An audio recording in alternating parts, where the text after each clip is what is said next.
Last class में तुम लोगों को आयनिक इक्विलिब्रियम के कुछ सवाल दिए थे। तो पहले उसके सॉल्यूशन के बारे में बातचीत कर ली जाती है, उसके बाद फिर हम लोग नए वाला टॉपिक स्टार्ट करेंगे, ठीक है। तो मैं सिर्फ और सिर्फ उसकी अभी आंसर की बता रही हूँ और कुछ भी नहीं। उसके बाद अगर किसी को डाउट आता है तो वह इंसान अपना अटेम्प्ट मुझे भेजे, हम उससे बातचीत करेंगे, ठीक है। तो जैसे कि पहले वाले इसका आंसर है थर्ड, और साथ ही साथ में इसका आंसर भी थर्ड है, और उसके बाद नेक्स्ट वाला भी थर्ड है, और ये वाला आपका सेकंड है, ठीक है। ओके, फिर उसके बाद नेक्स्ट आंसर है ये और आई थिंक आखिरी के दो बज गए, राइट। ओके, तो इन दोनों का आंसर है आप लोगों का दिस वन और एक ये, डन। तो ये तुम लोगों के प्रीवियस डे जो क्वेश्चन शेयर किए गए थे ये उसकी आंसर की है। इन केस कोई भी डाउट होता है किसी भी प्रकार का आपने निकाले हुए आंसर के साथ तो बातचीत करना, ठीक है। अब आज के क्वेश्चन तुम लोगों के ये रहे, ये आपको करने हैं। हो सकता है तुम आज ना कर पाओ, हो सकता है 2 या 3 दिन के बाद के लेक्चर के बाद कर पाओ, बट इसको अटेम्प्ट कर लेना, ठीक है ना। अच्छा, तो अभी हम लोग कंटिन्यू करते हैं हमारे टॉपिक पे।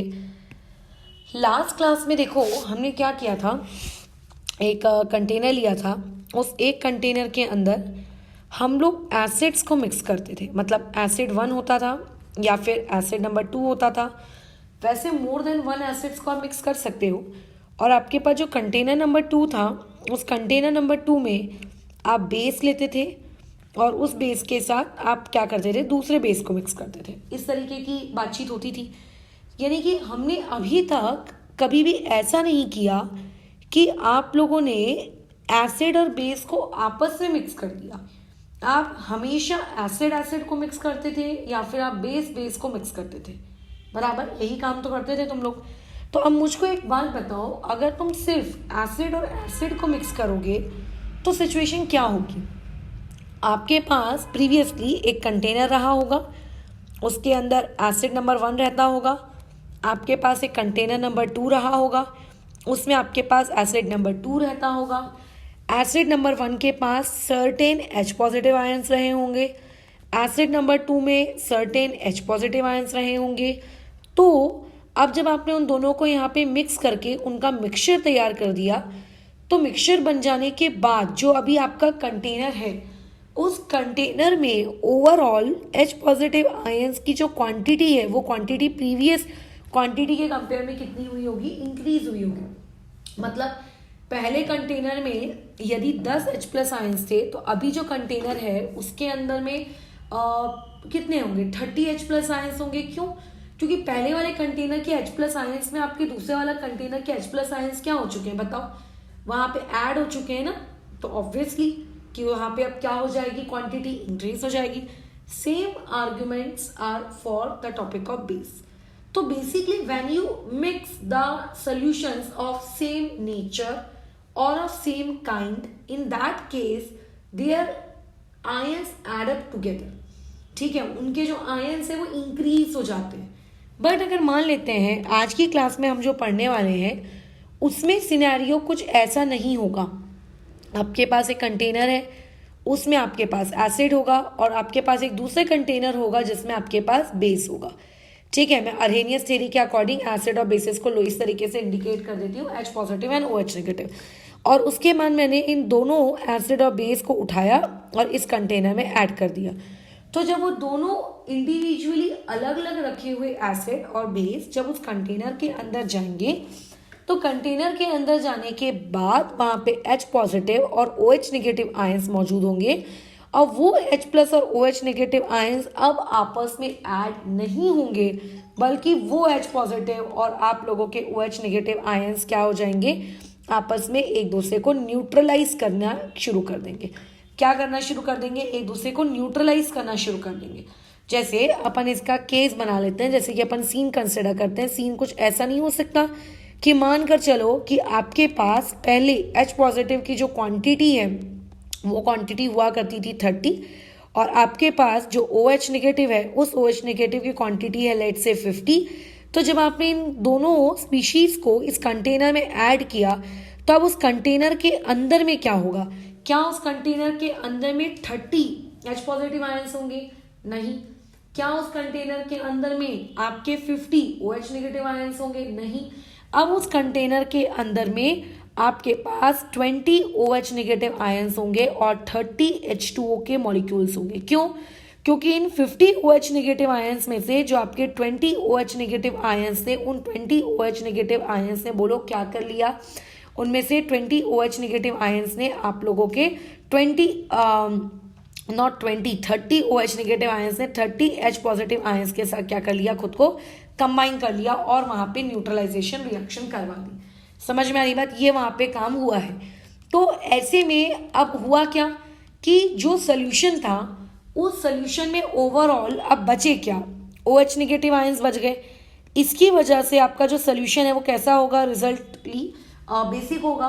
बट क्या वो जो OH नेगेटिव आयंस की क्वांटिटी वहां पर है, क्या वो OH नेगेटिव आयंस की क्वांटिटी एज जब आपने रिएक्शन शुरू की थी उस वक्त जितनी OH नेगेटिव की क्वांटिटी थी, क्या उससे ज्यादा है, क्या उससे कम है?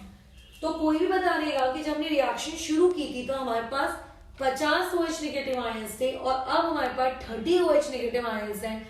इसका मतलब अब सॉल्यूशन को मिक्स करने के बाद जो रिजल्ट है उस रिजल्ट का ये है कि अब आपके पास OH नेगेटिव क्वांटिटी क्या होगी, कम हो गई। ठीक है। अभी जब आप आपस में स्ट्रॉन्ग एसिड्स को या फिर जब आप आपस में स्ट्रॉन्ग बेसिस को मिक्स करते थे तो जो नया मिक्सचर बनता था उस नए मिक्सचर के अंदर में जो H पॉजिटिव आयंस थे वो ज्यादा हो जाते थे। ठीक है, मिक्स होने के बाद या OH नेगेटिव आयंस की क्वांटिटी क्या हो जाती थी, बढ़ जाती थी। But when you are going to mix a strong acid and a strong base, then in that case आपके पास जो रिजल्टेंट मिक्सचर है, अगर उस रिजल्टेंट मिक्सचर में OH नेगेटिव है तो वो OH नेगेटिव क्या होगा, बच तो गया क्योंकि एक्स्ट्रा क्वांटिटी में था as compare to H positive. लेकिन रिएक्शन की शुरुआत में आपके मिक्स करने से पहले आपके पास जितने OH नेगेटिव थे उसके कंपेयर में अब वो OH नेगेटिव क्या हो गया है, डिक्रीज हो चुका है। समझ रहे हो? नंबर ऑफ पार्टिकल्स क्या हो गए, डिक्रीज हो गए। मतलब ना तो तुम नंबर ऑफ पार्टिकल 30 ले रहे हो, ना तो तुम नंबर ऑफ पार्टिकल 50 ले रहे हो, तुम नंबर ऑफ पार्टिकल ले रहे हो 20, यानी कि 50 और 20 का डिफरेंस। क्यों? क्योंकि 50 और 30 का डिफरेंस क्यों? क्योंकि इसमें से 30 पार्टिकल्स तो न्यूट्रलाइज हो गए ना, न्यूट्रलाइज वाले पार्टिकल्स से तो हमको पीएच का कोई काम वाम है नहीं। इसीलिए जरूरी नहीं है कि मैंने एग्जाम्पल में ये केस कंसिडर किया कि आपके पास रिजल्टेंट सोल्यूशन बेसिक होगा। आपका केस ऐसा भी हो सकता है कि आपके पास H positive particles let's imagine 30 हो और OH नेगेटिव के पार्टिकल्स मान लेते हैं आपके पास 10 हो।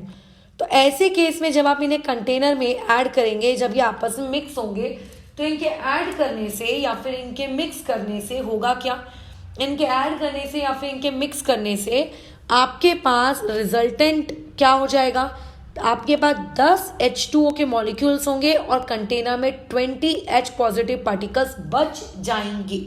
अब ये जो 20 H पॉजिटिव पार्टिकल्स बच गए, इसकी वजह से आप लोगों का जो सोल्यूशन है वो सोल्यूशन कैसा होगा, एसिडिक होगा नेचर में। और तुम बताओ, अब मेरे को अगर किसी चीज की पीएच कैलकुलेट करनी है तो मैं पीएच मिक्स करने के बाद कैलकुलेट करने में इंटरेस्टेड हूं। तो मिक्स करने के बाद तो ओवरऑल H पॉजिटिव की और ओवरऑल OH नेगेटिव की जो क्वांटिटी है वो क्वांटिटी तो डिक्रीज हो गई है। तो अगर मान लेते किसी ने मुझसे पूछा कि आपको पीएच उस मिक्सचर की निकालनी है अकॉर्डिंग टू केस नंबर 1, तो मैं पीएच की मिक्सचर निकालते वक्त मुझे ये बात पता है, लेट्स इमेजिन कि मेरा जो सोल्यूशन है वो बेसिक है। तो क्या मैं पीएच निकालते वक्त 50 OH नेगेटिव पार्टिकल्स मेरे पास है ये मानकर पीएच निकालूंगी, या फिर मेरे पास 20 OH नेगेटिव आयंस है मैं ये मान के पीएच निकालूंगी? तो हम लोग वहां पे 20 OH नेगेटिव आयंस हमारे पास लेफ्ट ओवर बचे हैं, हम उसकी पीएच निकालेंगे, उन 50 OH माइनस के नहीं, क्योंकि रियलिटी में 50 OH नेगेटिव आयंस अब आपके पास है ही नहीं। Out of that 50 OH negative ions आप लोगों के 30 OH नेगेटिव आयंस क्या हो चुके हैं, न्यूट्रलाइजेशन में शहीद हो चुके हैं। ठीक है, तो देयरफॉर आपके पास बचे कितने, 20। तो आपको उन 20 की ही निकालनी है। तो ऐसे में होता क्या है, ऐसे में होता क्या है कि अगर आपको इन केसेस के लिए पीएच कैलकुलेट करने को कही जाए तो आप पीएच कैलकुलेट कैसे करोगे? आपके पास जो लेफ्ट ओवर पार्टिकल्स है, अब वो लेफ्ट ओवर पार्टिकल्स आपके पास अगर H प्लस ज़्यादा है तो उसके हो सकते हैं, या फिर अगर आपके पास OH नेगेटिव ज़्यादा है तो लेफ्ट ओवर पार्टिकल उसके हो सकते हैं, divide by total volume V1 plus V2। इतना तो समझ में आता है ना, क्योंकि आप दोनों कंटेनर को आपने उनके मिक्स मतलब इंडिविजुअल एसिड बेसिस को मिक्स कर दिया तो उनके वॉल्यूम तो ऐड हो ही जाएंगे। तो ये होगा आपका काम। लेकिन कल की क्लास में जब हम लोगों को पीएच निकालने को कहा जाता था तो पीएच निकालते वक्त हम ज़्यादा टेंशन नहीं लेते थे, हम ये देखते थे कि आपके पास टोटल कितने पार्टिकल्स हैं, क्योंकि वहां पे टोटल पार्टिकल्स आपस में निकालने के लिए ऐड होते थे और divided by V1 plus V2। क्या इस कंसेप्ट में डिफरेंस समझ में आ रहा है कि जब आप दो एसिड्स को मिक्स करते हो तो नंबर ऑफ पार्टिकल्स क्या हो जाते हैं? आपके ऐड होते हैं। क्यों नंबर ऑफ पार्टिकल्स आपके ऐड होते हैं? क्योंकि रियलिटी में अब सोल्यूशन में वो जो पार्टिकल्स हैं वो आपस में रिएक्ट तो कर नहीं रहे, है ना, वो पार्टिकल्स आपस में रिएक्ट नहीं कर रहे, वो पार्टिकल्स आपस में क्या कर रहे हैं? बस पड़े हुए हैं वैसे के वैसे। तो आपको अगर कोई पूछेगा पहले 30H पॉजिटिव थे अभी 20H पॉजिटिव है, तो बताओ अब हमने जो मिक्स करके सोल्यूशन बनाया उसके अंदर कितने H पॉजिटिव है? तो यू कैन सिंपली से उसके अंदर 50H पॉजिटिव है। तो आपको वहां पे अब जो पीएच निकालना है उन 50H पॉजिटिव के रिस्पेक्ट में निकालना है। बट अगर सीन ऐसा रहा कि एसिड भी है बेस भी है और आपको ये पूछा जाए कि आपको पीएच निकालना है, तो आप पीएच कैसे निकालोगे? 30 पार्टिकल्स के लिए, 20 पार्टिकल्स के लिए, 50 पार्टिकल्स के लिए, या फिर 10 पार्टिकल्स के लिए? हम निकालेंगे 10 पार्टिकल्स के लिए, क्योंकि 30 पार्टिकल्स अब आपके पास नहीं है, 20 पार्टिकल्स अब आपके पास नहीं है, 50 पार्टिकल्स के बारे में तो सोचना भी गुनाह है। अब 30 और 20 में से सिर्फ 10 पार्टिकल्स आपके पास बचे, बाकी के सब न्यूट्रलाइज हो गए। ठीक है, ये डिफरेंस आता है पीएच की कैलकुलेशन में। अब क्योंकि ये डिफरेंस आता है तो इसकी वजह से फॉर्मूला वेरी होता है। तो जो फॉर्मूला आपने कल की क्लास में पढ़ा था वो कुछ इस प्रकार से था, PH is equals to N1V1 plus आपका N2V2 अपॉन में V1 प्लस V2। ऊपर में N1V1 प्लस N2V2 क्यों हो रहा है? क्योंकि आप नंबर ऑफ इक्विवेलेंट्स आपस में ऐड कर रहे हो। अब लेकिन यहाँ पे तो हमको आपस में नंबर ऑफ इक्विवेलेंट ऐड नहीं करना है, यहाँ तो हमको उनको क्या करना है? सब्ट्रैक्ट करना है। तो ये हमने लिख दिया और अपॉन में एडिशन में आ गया V1 प्लस V2 और यहाँ पे लगा दिया मैंने मॉड्यूलस। अब बात आती है कि मैंने सेकंड फॉर्मूले में मॉड्यूलस को लगाया, तो तुम ये सोचो आप मॉड्यूलस मत लगाओ, ठीक है। सो इमेजिन करो एक सिचुएशन। एक बात बताओ, ऐसा कोई रूल है क्या कि हमेशा H पॉजिटिव के पार्टिकल्स ज्यादा रहेंगे और OH नेगेटिव के पार्टिकल्स कम रहेंगे? अगर ऐसा कोई रूल है तो मैं क्या करती हूँ, आप लोगों का जितने भी H पॉजिटिव के पार्टिकल्स हैं माइनस में OH माइनस के पार्टिकल्स कर लूंगी, मेरे को मेरे लेफ्ट ओवर पार्टिकल्स पता चल जाएंगे। तो मैं फॉर्मूला हमेशा क्या बनाया करूंगी कि N1V1 होगा मेरा एसिड वाला पार्ट, N2V2 होगा मेरा बेस वाला पार्ट। लेकिन ऐसा तो हो नहीं सकता, N1V1 हमेशा एसिड होगा, N2V2 हमेशा बेस होगा, ऐसा जरूरी नहीं। और हमेशा एसिड बड़ा होगा और बेस के पार्टिकल कम होंगे, ऐसा जरूरी भी नहीं, कुछ भी हो सकता है। अब अगर कुछ भी हो सकता है तो ऐसा सीन भी तो हो सकता है एसिड के पार्टिकल कम हो और कंपैरेटिवली बेस के पार्टिकल ज्यादा हो, जिसकी वजह से वो left over particle N1V1 minus N2V2 करने पे निगेटिव आए। अब निगेटिव कंसंट्रेशन कभी सुनी है तुमने? नेगेटिव कंसंट्रेशन कभी सुनी है? नहीं सुनी ना। अच्छा, मैंने यहाँ पे पीएच लिख दिया, यहाँ पीएच छोड़ी ना है भाई, यहाँ तो कंसंट्रेशन है ना, ये तो मिक्सचर की। कभी नेगेटिव कंसंट्रेशन तुमने सुनी है? नहीं सुनी। तो देयरफॉर मैं वहां पे मॉड्यूलस का प्रयोग कर रही हूँ कि देख भाई, एसिड ज्यादा हो या बेस ज्यादा हो, हमको सिर्फ उनके सब्ट्रैक्शन से मतलब है। 2 - 5 करो कि 5 - 2 करो, आंसर मॉड्यूलस में 3 ही आना है। और मुझे उसके 3 के मैग्नीट्यूड से मतलब है, उसकी साइन से मतलब नहीं है। So therefore I am using there a magnitude. और अगर इस चीज को मैं इस तरीके से सब्सटीट्यूट कर दूं कि नॉर्मेलिटी क्या होती है, मोलैरिटी इनटू वैलेंसी फैक्टर, तो मेरे पास अगर H प्लस का मिक्सचर है तो मुझे H प्लस के मिक्सचर की कंसंट्रेशन पता चल जाएगी।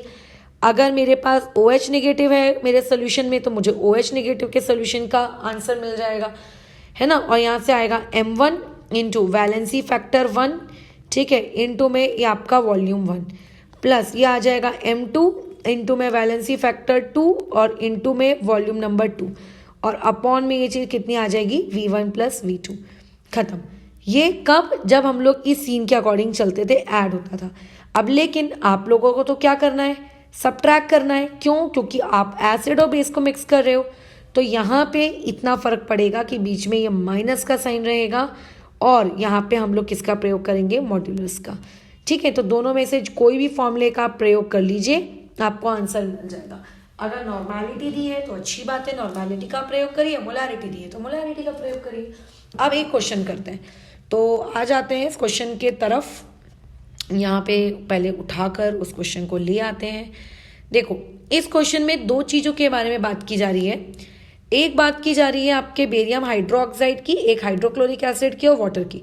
तो यहाँ पे जो वाटर का जो पर्पस होता है, ये पर्पस होता है फॉर डाइल्यूशन, और इसके पर्पस के साथ हम काम करेंगे सबसे आखिरी में, एट द एंड। तो बताइए यहाँ पे क्या है, आपके पास बेरियम हाइड्रोक्साइड है, ये इस प्रकार से, आपके पास HCl है। सारी जानकारी जो आपको पता है फटाफट लिख दो। बेरियम हाइड्रोक्साइड की मोलैरिटी कितनी है, 1/200। ठीक है, इसका वॉल्यूम कितना है, 400 ml। ठीक है, इसका वैलेंसी फैक्टर कितना हुआ, इसका वैलेंसी फैक्टर हुआ आपके पास 2। HCl, यहाँ पे मोलैरिटी कितनी है, ये मोलैरिटी हो जाएगी आप लोगों के पास 1/50।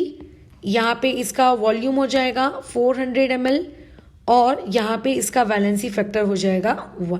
क्या ये बात समझ में आ रही है? ऐसे अब क्या तुम इस तरीके की कैलकुलेशन करके देखोगे क्या कि बेरियम हाइड्रोक्साइड के पार्टिकल ज़्यादा है कि HCl के पार्टिकल ज़्यादा है? कुछ मत करो फालतू का, सिंपली आपको पता है जो भी ज़्यादा होगा कंसंट्रेशन उसकी होगी। मतलब अगर H पॉजिटिव ज़्यादा होंगे तो मिक्सचर में H पॉजिटिव की कंसंट्रेशन पाई जाएगी। अगर बेरियम हाइड्रोक्साइड की क्वांटिटी ज़्यादा होगी तो आपके बेरियम हाइड्रोक्साइड में से OH नेगेटिव की पाई जाएगी। उस पर लेके टेंशन लेना ही नहीं, पहले अपने आंसर निकालने पे पूरा फोकस करो, बाद में हम सोचेंगे मिक्सचर में कौन है। अब देखो, तो ये आ जाएगा 1/200 मल्टीप्लाई बाय 400 और ये मल्टीप्लाई बाय 2, ये 1/50 मल्टीप्लाई बाय आपका 400 और ये मल्टीप्लाई बाय 1, और अपॉन में टोटल वॉल्यूम V1 + V2 यानी कि 800। ये आ जाएगा मॉड्यूलस ऑफ 4 - 8 यानी कि 800। तो ये आ जाना है आपके पास 4/800, 4/800 यानी कि 10 की पावर -2 और 1/2 यानी कि 0.5 यानी कि 5 × 10 की पावर में -3 इस पर्टिकुलर मिक्सचर की कंसंट्रेशन है। क्या है बात समझ में आ रही है? उस पर्टिकुलर मिक्सचर की कंसंट्रेशन है। लेकिन अब उस मिक्सचर के अंदर में एसिड है कि OH नेगेटिव के पार्टिकल्स है, ये कैसे पता चलेगा? तो आप ये देखिए कि आपके पास जो मॉड्यूलस है, उस मॉड्यूलस में जब हमने वैल्यूज पुट की तो वैल्यूज पुट करते वक्त आपने यहाँ पे लिखा था BaOH होल ट्वाइस 2 का डेटा और यहाँ पे आपने लिखा था HCl का डेटा, है ना। आपने डेटा में पहले बेरियम हाइड्रोक्साइड को लिखा था और फिर आपने HCl को लिखा था, और फिर जब आपने उनके डेटा की जो क्वांटिटीज़ है उनको जब आपने माइनस किया तो आपने ये देखा कि इस क्या कहते हैं मॉड्यूलस के अंदर का जो आंसर है वो आंसर कैसा आ रहा है, नेगेटिव आ रहा है, 4 - 8। इसका मतलब बेरियम हाइड्रोक्साइड के पार्टिकल्स को जब आप माइनस करते हो HCl के पार्टिकल के साथ तो जो आंसर आता है वो आंसर कैसे आता है, नेगेटिव। तो ये नेगेटिव आंसर तो तभी मिलता है जब हम छोटी क्वांटिटी को बड़ी क्वांटिटी से माइनस करें, बराबर। तो इसका मतलब जरूर बेरियम हाइड्रोक्साइड के पार्टिकल्स कम रहे होंगे और हाइड्रोक्लोरिक एसिड के पार्टिकल्स ज्यादा रहे होंगे। अब क्योंकि हाइड्रोक्लोरिक एसिड के पार्टिकल ज्यादा हैं तो जो मिक्सचर बनेगा उस मिक्सचर में किसकी क्वांटिटी ज्यादा होगी, H+ आयंस की क्वांटिटी ज्यादा होगी। ठीक है, तो ये मेरे पास H+ आयंस उस पर्टिकुलर मिक्सचर में कितनी कंसंट्रेशन में मौजूद है, 5 × 10 की पावर -3। क्या मैं इस वैल्यू को यूज करके डायरेक्ट pH निकालना चाहिए? कतई नहीं। क्यों? क्योंकि यहाँ पे बात की गई है 200 ml वाटर की। 200 ml वाटर का मतलब होता है कि जो अब आपके पास मिक्सचर बना एसिड और बेसिस को मिक्स करके, उन मिक्सचर में अब आप 200 ml क्या डाल रहे हो, पानी डाल रहे हो। इसका मतलब आप मिक्सचर में पानी डाल के उसको क्या कर रहे हो, डाइल्यूट कर रहे हो। जस्ट लाइक कि तुम्हारे पास एक ग्लास है, उस एक ग्लास में 2 चम्मच शक्कर डाली गई है और बाद में जो भी उस पर्टिकुलर कंसंट्रेशन का सोल्यूशन बना उसमें तुमने और पानी डालना क्या कर दिया, शुरू कर दिया। ठीक है, और भी आपने उसमें क्या कर दिया, शुरू कर दिया। तो ये जो डाइल्यूशन वाला केस होता है, जब हम चीज़ों को पानी डालकर और पतला करते हैं, तो उस डाइल्यूशन वाले कंसेप्ट में सिर्फ एक ही कंसेप्ट चलता है, वो ये कंसेप्ट चलता है कि जो नंबर ऑफ पार्टिकल्स है, ठीक है, जिसको आप डाइल्यूट कर रहे हो ऑब्वियसली उसके, तो नंबर ऑफ पार्टिकल्स जो भी हैं आपके डाइल्यूट करने से पहले और डाइल्यूट करने के बाद, हाँ, दोनों तरफ बोलो क्या होते हैं, सेम होते हैं, क्योंकि आप पानी कर डाल रहे हो ना, और तो आप कुछ नहीं कर नहीं रहे हो, आप सिर्फ क्या कर रहे हो, पानी डाल रहे हो। पानी डालने से नंबर ऑफ पार्टिकल्स में थोड़ी ना कोई चेंज आएगा। फिर अब नंबर ऑफ पार्टिकल्स के लिए क्या करें, वही हमारा घिसा पिटा रोना है ना। क्या होता है बताओ नंबर ऑफ पार्टिकल्स के लिए, वही आप लोगों का m1 into v1 into valency factor equal to m2 into v2 into valency factor. अब काइंडली इस चीज से आप कंफ्यूज मत होइएगा कि मैडम यहाँ पे तो v2 मतलब ये, या v1 और m1 मतलब ये डेटा, ये कहानी हो गई खत्म। अब आपके पास न्यू डेटा है ये, अब ये नया डेटा है और इस नए डेटा का आप डाइल्यूशन कर रहे हो।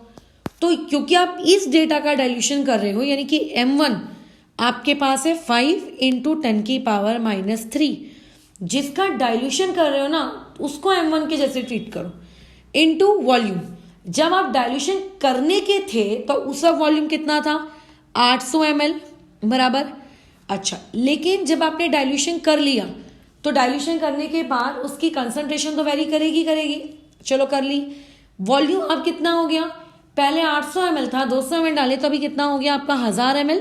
और वैलेंसी फैक्टर देखो डाइल्यूशन करते वक्त हम कंसिडर नहीं करते हैं, क्योंकि पहले भी HCl था, डाइल्यूशन होने के बाद भी वो चीज़ HCl ही रहेगी। इसीलिए अगर इस फॉर्मूले में से मैं ये वैलेंसी फैक्टर वाला पूरा पार्ट हटा दूं, ठीक है, ये पूरा पार्ट में हटा दूं तो ये चीज़ ऐसी हो जाएगी बराबर। क्यों वैलेंसी फैक्टर हटाए, वैलेंसी फैक्टर का प्रयोग तो तब किया जाता है ना जब दो टाइप के पार्टिकल्स हो सकता है उनमें से कोई एक पार्टिकल दे रहा हो डिसोशिएट होने पे, हो सकता है उनमें से कोई दो पार्टिकल दे रहा हो डिसोशिएट होने पे। यहाँ पे तो दोनों ही पार्टिकल सेम है, पानी डाल रहे हो यार तुम, एसिड तो वैसे का वैसी है, तो देयरफॉर इसमें हमने नहीं किया। तो 8 5 कितना हो गया आप लोगों का, ये 40 और इंटू 10 की पावर -3 अपॉन में ये 10 की पावर कितना आ जाएगा 3, जो कि वहाँ पे m2 और यहाँ से m2 की वैल्यू आ जाएगी आफ्टर डाइल्यूशन 4 इंटू 10 की पावर में -5, ये वैल्यू आ गई m2 4 इंटू 10 की पावर -5।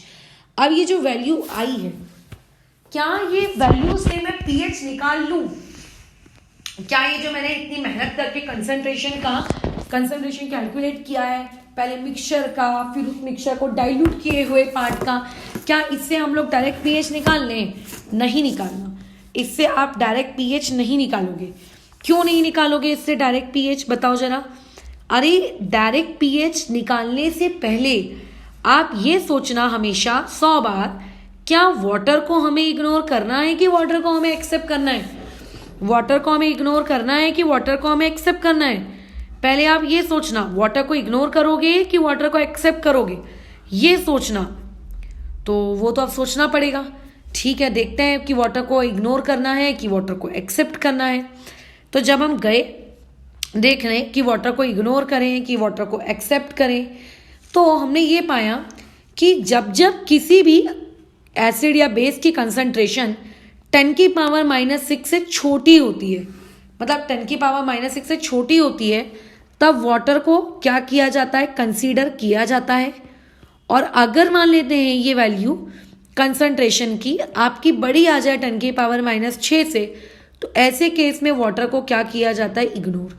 अभी आपके केस में ये वैल्यू कितनी आई है, 4 इंटू 10 की पावर -5। अब ये 4 इंटू 10 की पावर -5 है, ये ऑब्वियस है कि 10 की पावर -6 से बड़ा है। अब क्योंकि ये 10 की पावर -6 से बड़ा है तो ऑब्वियस है कि आप यहाँ पर क्या करोगे, ये वाला जो वाटर है, वाटर का जो कंट्रीब्यूशन है, मतलब वाटर की तरफ से जो OH निगेटिव आने वाले थे उस वाटर के कंट्रीब्यूशन को आप क्या कर देंगे, इग्नोर कर देंगे। ठीक है, उस वाटर के कंसंट्रेशन को आप बोलो क्या कर दोगे, इग्नोर कर दोगे। एक बार देख लो यार, मैंने कहीं कोई कैलकुलेशन एरर तो नहीं की है ना, बिकॉज ऐसा लग रहा है 4 आएगा 4/8 यानी कि 1/2 1/2 यानी कि 0.5 10 की पावर में -2, तो उसको तुमने लिखा 5 × 10 की पावर में -3। डाइल्यूशन किया 800, तो 8 5 40 और एक मिनट गड़बड़ तो कर दी है। 8 5 40 के बाद यहाँ पे 40 थोड़ी ना आएगा, यहाँ पे ये जीरोस भी तो आएंगे। अरे बाप रे, तो यानी कि ये आंसर जो आएगा मेरे पास -3 आएगा। चलो ये किस्मत अच्छी है हमारी कि इतना कुछ आगे हमने कैलकुलेशन नहीं कर लिया था। तो ये भी देखो 10 की पावर 6 से बड़ा है, यानी कि यहाँ पे आप वाटर को इग्नोर करोगे। और अगर वाटर को इग्नोर करना है तो किसी भी चीज़ की जो pH होगी वो डायरेक्टली कितनी होगी, -log-10 H पॉजिटिव की कंसंट्रेशन, ऐसे।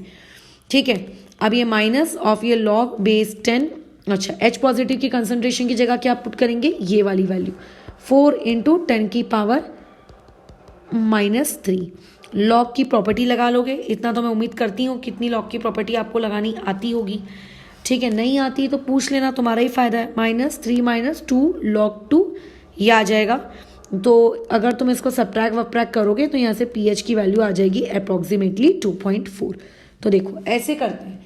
कोई फर्क पड़ा क्या, कोई फर्क नहीं पड़ा। जैसे लास्ट क्लास में न्यूमेरिकल किए थे सेम वही है, बस फर्क इतना है कि बस बीच में माइनस का साइन है। ठीक है, इसके जैसा एक और न्यूमेरिकल है, वो तुम्हें होमवर्क में मैं दे रही हूँ, ये वाला। ठीक है, इसमें कुछ भी कठिन नहीं है। अच्छा चलो मैं थोड़ा सा करके दिखा देती हूँ क्योंकि थोड़ा सा अलग है ऊपर वाले से।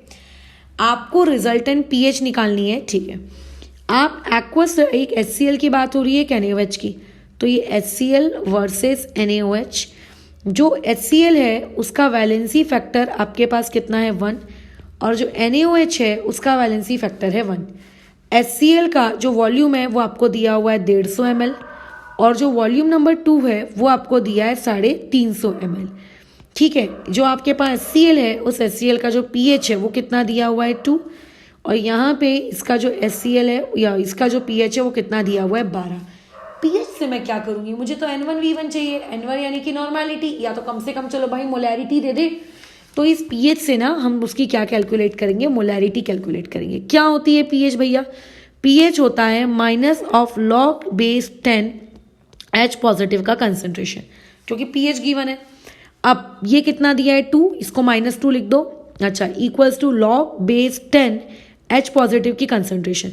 तो यहाँ से H पॉजिटिव की कंसंट्रेशन बताओ कितनी आएगी, एंटी लॉग यानी कि 10 की पावर -2। ये H पॉजिटिव की कंसंट्रेशन आ गई, H पॉजिटिव की कंसंट्रेशन आ गई। अब देखो HCl जो है, ठीक है, HCl जो है ये आपका H पॉजिटिव क्रिएट करता है, तो बेसिकली आपको उसी H पॉजिटिव की कंसंट्रेशन मिल गई ना। ठीक है, यानी कि इसको हम अपना क्या मान लेते हैं, M1 मोलैरिटी।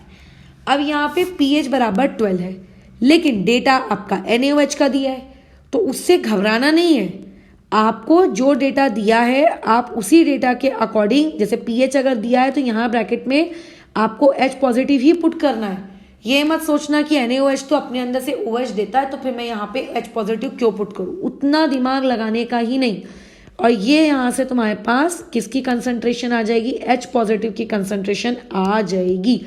किसके लिए, NaOH वाले केस के लिए। बट हमें तो H पॉजिटिव की कंसंट्रेशन चाहिए ही नहीं NaOH वाले केस के लिए। NaOH एक बेस होता है और बेस के लिए तो OH माइनस की कंसंट्रेशन चाहिए। अब कैसे करें, तो ऐसे में इस क्वेश्चन में मानकर चलते हैं कि आपकी रिएक्शन 25 डिग्री सेल्सियस पे हो रही है। अगर रिएक्शन 25 डिग्री सेल्सियस पे हो रही है तो Kw क्या होगा, H पॉजिटिव की कंसंट्रेशन और OH नेगेटिव की कंसंट्रेशन का मल्टीप्लिकेशन। Kw कितना होगा, 10 की पावर -14 H पॉजिटिव की कंसंट्रेशन डिवाइड में, और या फिर कह सकते हो ऐसा 10 की पावर में कितना 12, और यहाँ से OH नेगेटिव की कंसंट्रेशन आ जाएगी। तो यहाँ से OH नेगेटिव की कंसंट्रेशन कितनी आ गई, 10 की पावर में -2, यानी कि NaOH से जो OH नेगेटिव क्रिएट हो रहा है वो OH नेगेटिव की कंसंट्रेशन कितनी है, 10 की पावर -2। लेकिन अब आपको तो ये पता लगाना है कि अगर इस HCl और इस NaOH को आपने मिक्स कर दिया तो जो मिक्सचर होगा उस मिक्सचर की कंसंट्रेशन क्या होगी। तो कैसे करेंगे, मोलैरिटी इनटू वैलेंसी फैक्टर। तो ये हो गई आपकी मोलैरिटी नंबर 2। तो 10 की पावर -2 इंटू वॉल्यूम, वॉल्यूम कितना लिए हो आपने, पहले 150 उसके बाद 350, तो 150 इंटू 1 माइनस 10 की पावर -2 इंटू 350 इंटू में वैलेंसी फैक्टर 1, ये मैग्नीट्यूड अपॉन में यहाँ पे आ जाएगा 500 ml। अच्छा, अब क्या हो गया, यहाँ से 10 की पावर -2 कॉमन ले लेते हैं, तो मैग्नीट्यूड भी अगर मैं ले लूँ तो मैग्नीट्यूड के बाद ये वैल्यू कितनी आती है, 350 में से 150 गया, that is equal to 200, 200 by 500 यानी कि 2/5, 2/5 यानी कि कितना आपका 0.4, तो ये वैल्यू आती है 0.4। अब इस 0.4 इंटू 10 की पावर -2 को मैं क्या लिख सकती हूँ, 4 इंटू 10 की पावर -3। अब बताओ, पहले तो ये बताओ कि मिक्सचर के अंदर में H पॉजिटिव ज़्यादा होंगे कि OH नेगेटिव ज़्यादा होंगे।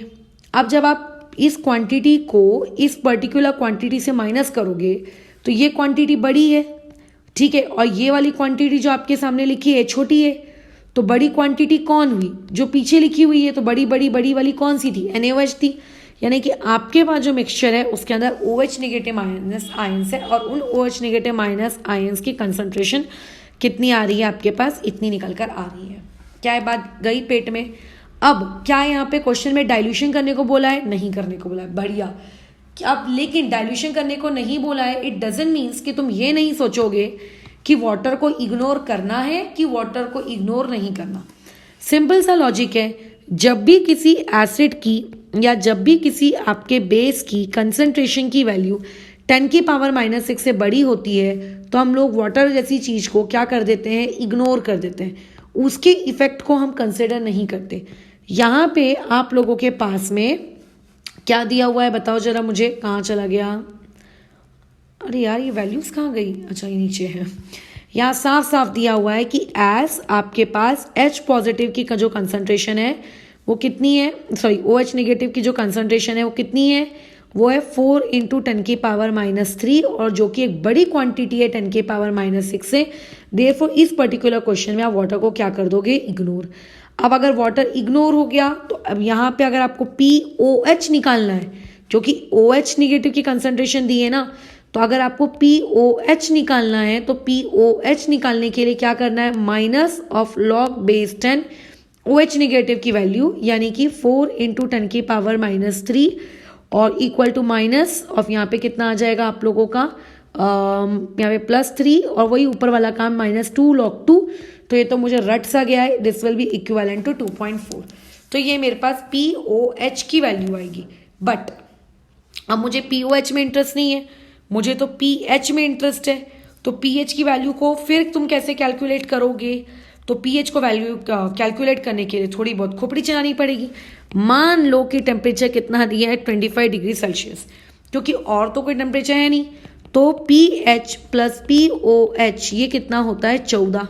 अब अगर तुम्हें मैं ये कहूँ कि तुम्हें क्या कहते हैं आपके POH की वैल्यू पता है 2.4, तो अगर तुम्हें कोई बोलेगा कि माइनस कर दो तो तुम जाके 14 में से उसको माइनस कर आना। तो यहाँ से फिर आप जब pH कैलकुलेट करोगे तो pH कितना हो जाएगा आप लोगों के हाथ में 11.6 के आसपास, ठीक है। यानी कि अगर मिक्स करने से पहले वाला pH पता है, मिक्स करने से पहले वाले pH पता है, तो मिक्स होने से पहले वाले pH से आप कंसंट्रेशन निकाल सकते हो, और उन कंसंट्रेशन से फिर नंबर ऑफ पार्टिकल्स के जैसे उन्हें यूज करके फिर इस तरीके से आगे pH कैलकुलेट कर सकते हो। अब ये आज का आखिरी सवाल हम देखते हैं। देखिए ये क्या है, आपको HCl गैस दी हुई है STP पर, और उस पर्टिकुलर HCl गैस का वॉल्यूम आपको दिया हुआ है 560 ml, ठीक है। तो एक इन्फॉर्मेशन HCl गैस के बारे में है, एक इन्फॉर्मेशन NaOH के बारे में है। NaOH आपको 0.01 नॉर्मल दिया है, अच्छा नॉर्मल नहीं दिया है, वो तो NaOH है, तो मान लेते हैं ये मोलर दिया है। तो यहाँ से M2 की वैल्यू जो दी हुई है वो M2 की वैल्यू है 0.01, ठीक है। यहाँ से वॉल्यूम नंबर 2 आपके पास कितना दिया है 500 ml, और यहाँ से वैलेंसी फैक्टर आपके पास कितना दिया हुआ है 1। अब HCl गैस जो आपके पास है, उस HCl गैस की मोलैरिटी के बारे में कोई जानकारी नहीं दी गई है, हाँ, लेकिन वहाँ पे उसके वॉल्यूम के बारे में पूरी जानकारी दी गई है 560 ml, और वैलेंसी फैक्टर के बारे में तो तुम जानते ही हो, वो हो जाएगा 1। क्या करूँ मैं इस जानकारी का, मेरे किस काम की, कोई काम की नहीं है, क्योंकि मुझे मोलैरिटी दी नहीं है। बट एक जानकारी जो मेरे बहुत काम की है वो ये, एसटीपी, यहाँ पे साफ साफ बोला गया है कि HCl गैस कहाँ पर है, एसटीपी पर। तो यदि HCl गैस एसटीपी पर है तो तुम एक मुझे बात बताओ कि एसटीपी पर 1 मोल की आइडियल गैस कितना ml वॉल्यूम ऑक्यूपाई करती है, 22400 ml। तो ऐसे में यदि आपको वॉल्यूम 560 ml दिया गया है तो इन दैट केस आपके पास यहाँ पे कितने मोल्स ऑफ वो गैस रही होगी, आपको ये कैलकुलेट करना है। तो आपके पास moles of HCl gas, you have moles of HCl gas, आपके पास कितने मोल्स HCl गैस के हैं एट STP, या कैसे निकालोगे, 560 को 22400 से डिवाइड, तो ये आपका 560 और इसको हम 22400 से डिवाइड कर देते हैं, 560 डिवाइडेड बाई 22400 कितना आया, 0.025, जिसको मैं लिख सकती हूँ 25 इंटू 10 की पावर -3। तो मेरे पास HCl के पार्टिकल्स कितने हैं मुझे ये पता चल गए, ठीक है। अच्छा, अब क्या मैं यहाँ से उसकी मोलैरिटी निकालूं, कोई मतलब नहीं है आपके को HCl की मोलैरिटी निकाल के, क्योंकि स्टार्टिंग की क्लास में जो तुम्हें लॉजिक दिया गया था वो लॉजिक क्या बोला गया था कि आपके पास लेफ्ट ओवर पार्टिकल्स कितने आपको वो पता होने चाहिए। तो लेफ्ट ओवर पार्टिकल्स के लिए आपको क्या करना होता है, पहले के पार्टिकल्स माइनस दूसरे वाले पार्टिकल्स, लेट्स से एसिड के पार्टिकल्स माइनस बेस के पार्टिकल्स। तो एसिड यानी कि HCl गैस के पार्टिकल्स तो यहाँ से आ ही गए ना। अब बेस के पार्टिकल्स कितने होंगे तो वो भी निकाल लेते हैं, बेल बोल रही हूँ मतलब बेस। तो बेस के जो पार्टिकल्स हैं, पार्टिकल्स वो कितने होंगे, तो पार्टिकल्स निकालने के लिए ही तो हम वो फॉर्मूला यूज करते हैं, मोलैरिटी 2 वॉल्यूम 2 वैलेंसी फैक्टर 2। तो मोलैरिटी कितनी दी हुई थी उस पर्टिकुलर चीज की, 0.01, वॉल्यूम कितना दिया है 500 ml, वैलेंसी फैक्टर कितना है 1, ठीक है। तो ये हमारा आ जाता है आंसर, डन, ये हमारा निकल के आ गया आंसर। यहाँ तक तो हम लोगों की गाड़ी खींच खुचा के कैसे भी पहुँच गई आगे। अब लेकिन इस तरीके से नंबर ऑफ पार्टिकल्स अगर आपने निकाले गड़बड़ा जाओगे, हटा दो इसको। क्यों नहीं निकाल रहे हैं, क्योंकि नंबर ऑफ पार्टिकल्स आपको मोलैरिटी के दिए, मोलैरिटी में, ठीक है, मोलैरिटी में आपको दिए हैं। तो ऐसे केस में ये मोल्स ना लिखो, इसको नंबर ऑफ पार्टिकल्स लिखो, इसको क्या लिखो, नंबर ऑफ पार्टिकल्स लिख लो, ठीक है। अब नंबर ऑफ पार्टिकल्स कुछ भी हो सकता है। अब आपको मोलैरिटी दी हुई है क्वेश्चन में, तो मोलैरिटी क्या होती है, moles of that NaOH divided by volume in litre. तो 500 ml का मतलब होता है 0.5 लीटर, तो यानी कि यहाँ से मोल्स ऑफ NaOH कितने आ जाएंगे, 0.5 मल्टीप्लाई बाय मोलैरिटी। तो मोलैरिटी कितनी दी हुई है, मोलैरिटी कितनी दी है सवाल में, 0.01, तो यानी कि यहाँ से मोल्स ऑफ NaOH कितने आ गए, 0.05, ठीक है। ये मोल्स आ गए, ये मेरे पास मोल्स आ गए, 0.005 आएगा ना, बल्कि ये आ गए। तो ये आ गए मेरे पास नंबर ऑफ मेरे पार्टिकल्स। अब अगर कोई तुमसे पूछेगा कि जो रिजल्टिंग सोल्यूशन है उस रिजल्टिंग मिक्सचर का आप कंसंट्रेशन कैलकुलेट करो, तो आप ये नहीं बोलोगे जितने पार्टिकल्स आपके आए हैं माइनस कर दो उनमें से, ताकि हमको लेफ्ट ओवर पार्टिकल्स के बारे में अंदाजा हो जाए, ठीक है। तो माइनस करेंगे 0.0 आपका 25 माइनस में 0.0005, तो ये चीज़ हो जाएगी 0.02, ठीक है। अच्छा, साफ साफ पता चल रहा है कि सोल्यूशन में H पॉजिटिव पार्टिकल ज़्यादा है, बराबर, ओके। तो ये आ जाएगा आपका 1160 यहाँ पर। अब इसको तुम्हें डिवाइड करना है, तो 0.02 इसको डिवाइड कर लेते हैं हम लोग 1160 से, तो ये कैलकुलेशन आ जाती है आपकी 1.724 के आसपास। थोड़ी अजीब आ रही है कैलकुलेशन, आ तो अजीब रही है। H पॉजिटिव पार्टिकल्स, अच्छा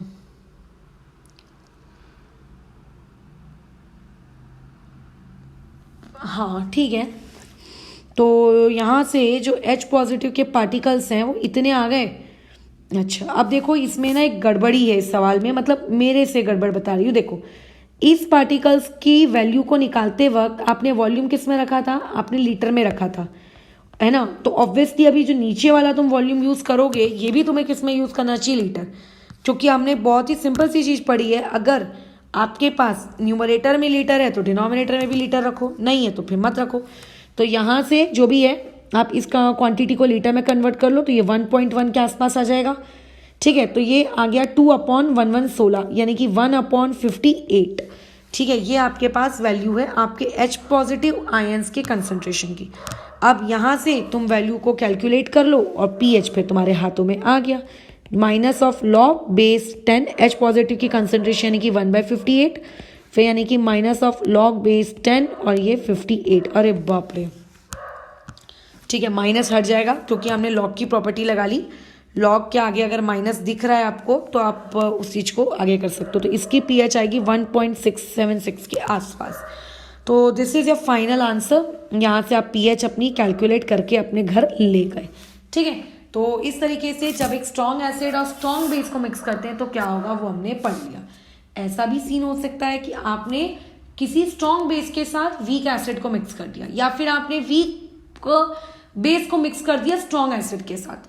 तो स्ट्रॉन्ग और वीक का क्या कॉम्बिनेशन होगा वो आखिरी में पढ़ना है, लेकिन पहले वीक वीक का आपस में क्या कॉम्बिनेशन है पहले वो तो पढ़ ले। हमने स्ट्रॉन्ग एसिड पढ़ लिया, स्ट्रॉन्ग बेस पढ़ लिया, स्ट्रॉन्ग बेस साथ में पढ़ लिया। अब आप पढ़ो वीक एसिड वीक बेस बाद में फिर उसके। ठीक है, तो उसको